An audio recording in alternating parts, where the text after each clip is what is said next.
We've spent almost a month visiting South Dakota and we're not done yet. Today we're visiting the legendary Wild West city of Deadwood and its infamous cemetery. But to get there, we drove the Spearfish Canyon Scenic Byway at the base of towering cliffs. We visited some majestic waterfalls and we hiked along Little Spearfish Creek. Here's a glimpse of what you'll see on today's episode. I'm Jamie. I'm Linda. And this is Roaming with Rosie.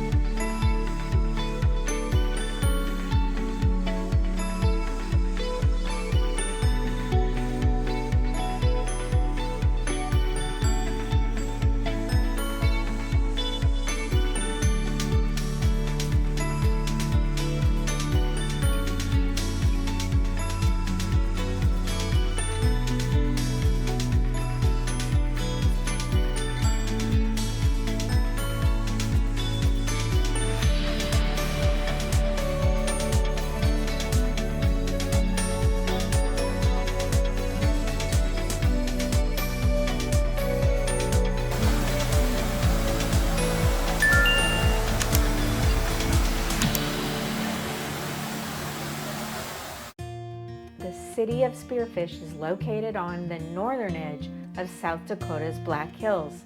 Gradually climbing from there is Spearfish Canyon, a gateway into the heart of an ancient mountain range. Spruce, pine, aspen, birch, and oak trees cling to the hillsides. Spearfish Creek flows along the canyon bottom, acting as a natural guide for this scenic byway that follows the creek's contours.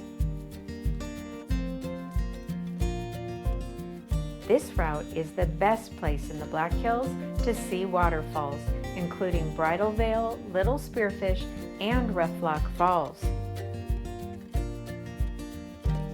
Impressive views unveil themselves around every turn, and about 6 miles in is Bridal Veil Falls, cascading down a 60-foot cliff right alongside the road. There's a platform built right next to it that gives you the best views while keeping you safely out of traffic.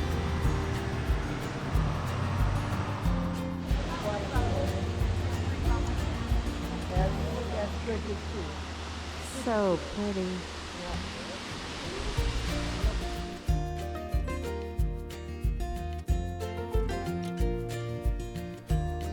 Numerous stopping points along the route are marked with signs. This picnic spot caught our eye. We decided to check it out.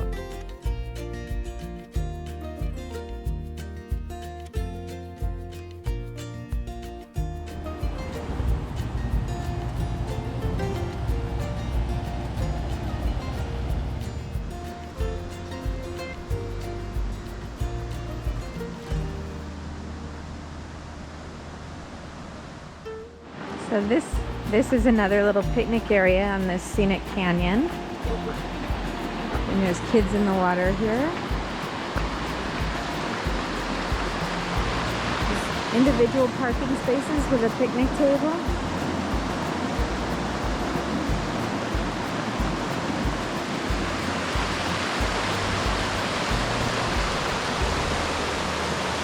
Wow, how clear it is.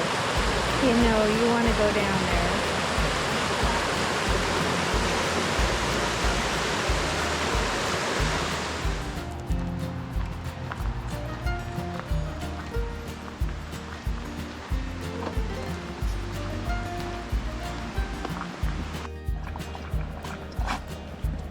You got some more?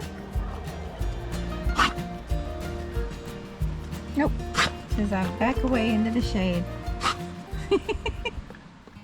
Savoy is at the center point of the canyon. This is where you'll find homes and cabins scattered around the area between the highway and the creeks. This is also the location of Spearfish Canyon Lodge, nestled below the 1,000-foot limestone bluffs. This resort can outfit you for everything from mountain bikes to snowmobiles. You can also soak up some warmth in front of their 40-foot fireplace in the winter or enjoy the views from their patios in the summer. Just across the street is the Latch String Restaurant, which serves breakfast, lunch, and dinner. This was the original lodge built in 1909. A turn at the resort leads you to Roughneck Falls and its trailhead. This is an easy 2-mile round-trip hike to the falls. However, you can skip the trail and drive up and park. From there, a very accessible footbridge and path also will lead you to the falls.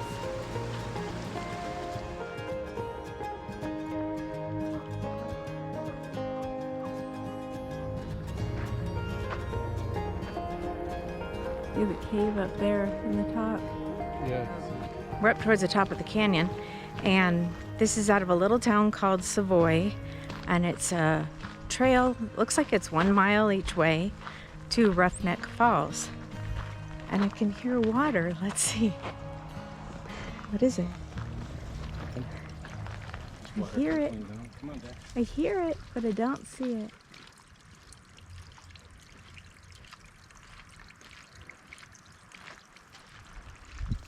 It's been raining and raining and raining, alternating being 90 degrees and then raining. So we're getting the gift of the waterfalls.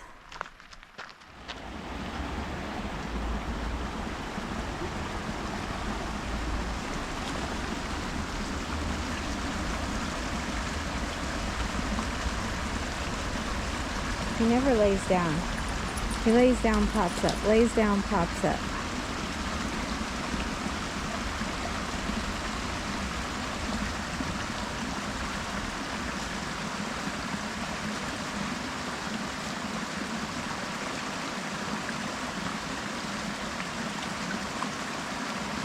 There you go.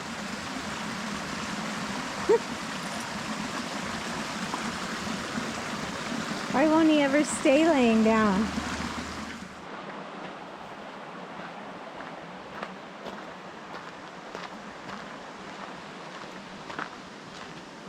Okay, we're almost there to the, oh, it's Rough Lock Falls.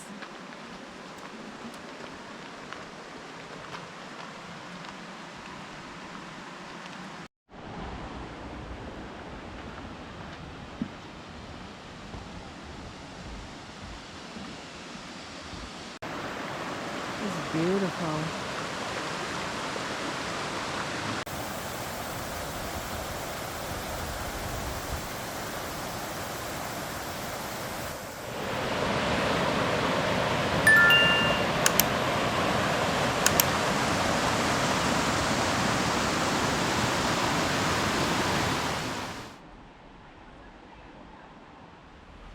There's a parking lot up right next to the falls, so you can park there. You can drive all the way up. And then there's a bridge and another bridge, and so it's all accessible right there.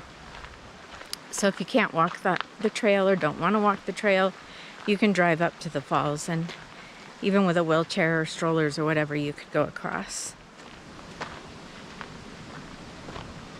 So we parked right here and walked this trail to these falls, but you can park up here, so you can drive it.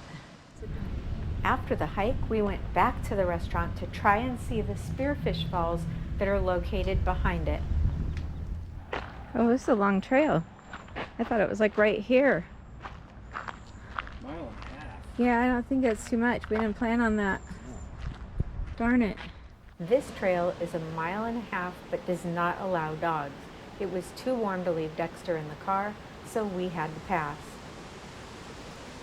We walked to the other side of the restaurant where we could hear the falls, but the trees and plants were blocking the view. I imagine in the winter or early spring, without all the leaves on the trees, you could probably see them pretty well from here. We only had glimpses of them and the trail below.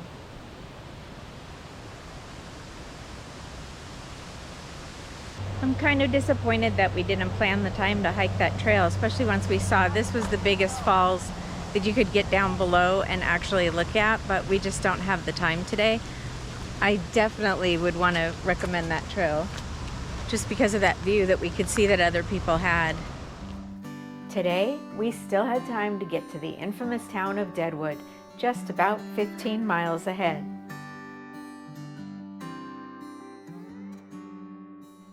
You might be wondering how Deadwood got its name. After all, this was a location made famous by the death of Wild Bill Hickok. But Deadwood's name came about for a much more boring reason. Early settlers named it after discovering a bunch of dead trees in its gulch. It was settled illegally, though. This land had been granted to the Dakota people in 1868 in the Treaty of Fort Laramie. Disputes over this and the rest of the Black Hills were upheld by the U.S. Supreme Court, at least for a while. But much more interesting things were about to happen there. For one thing, gold was discovered and announced by Colonel George Armstrong Custer, and that set off the Black Hills Gold Rush. Miners and entrepreneurs swept in and established the lawless town of Deadwood, which grew to 25,000 residents in just a couple years. Today, it's a touristy Wild West town, and as you would expect, features your typical reenactments of gunfights. 3 times a day, 6 days a week, from May through September, gunshots ring out on Deadwood's historic Main Street.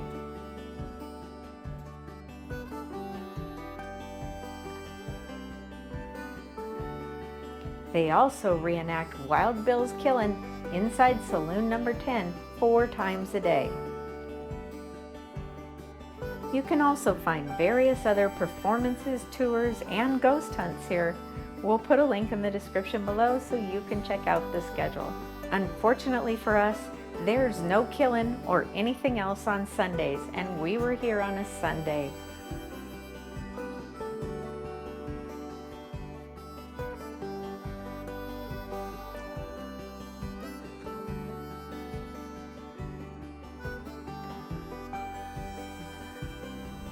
So we're walking to Mount Moriah Cemetery to see some famous grave sites, and Google Maps is taking us through some alleys and a parking lot to get to some stairs. We knew the stairs, so now we're gonna walk up a whole bunch of stairs.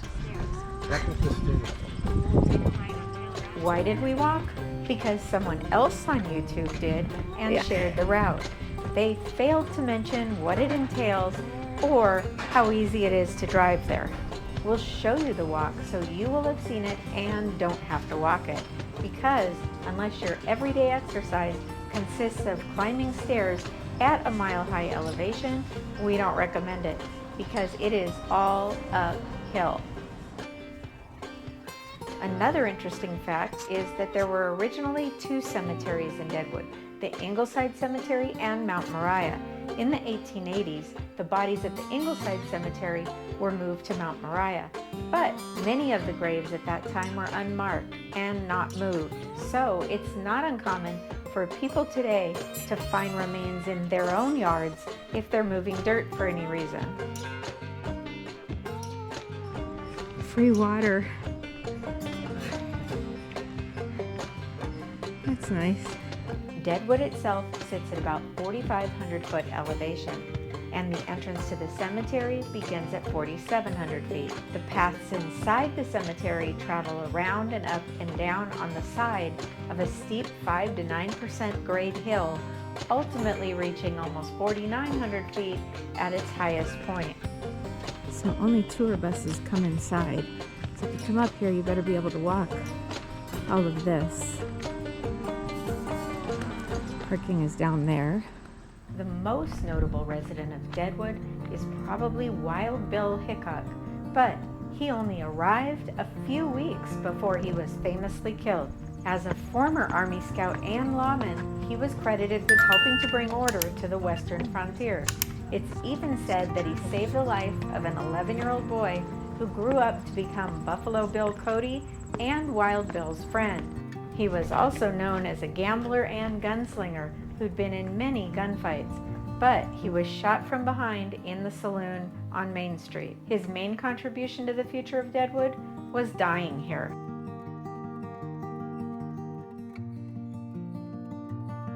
From the 1890s through the next 100 years, people came to stand by his grave and take pieces of his grave markers, even stealing statues of him.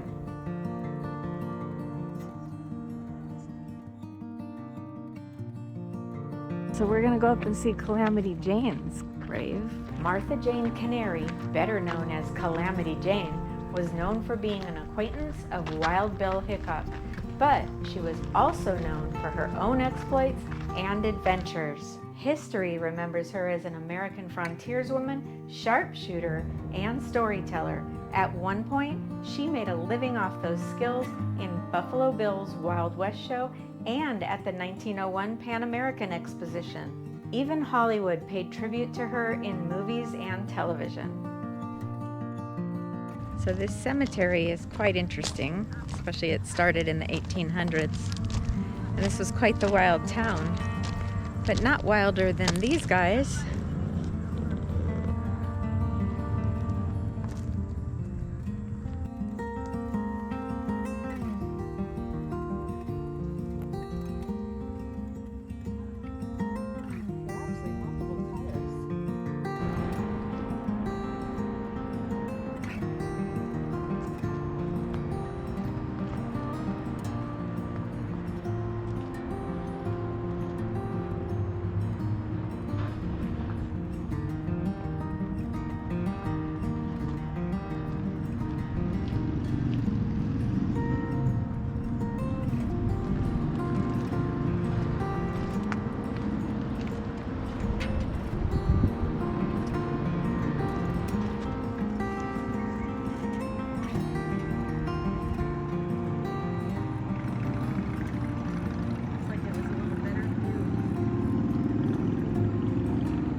We got here too late in the day to see what they sell in the gift shop of the cemetery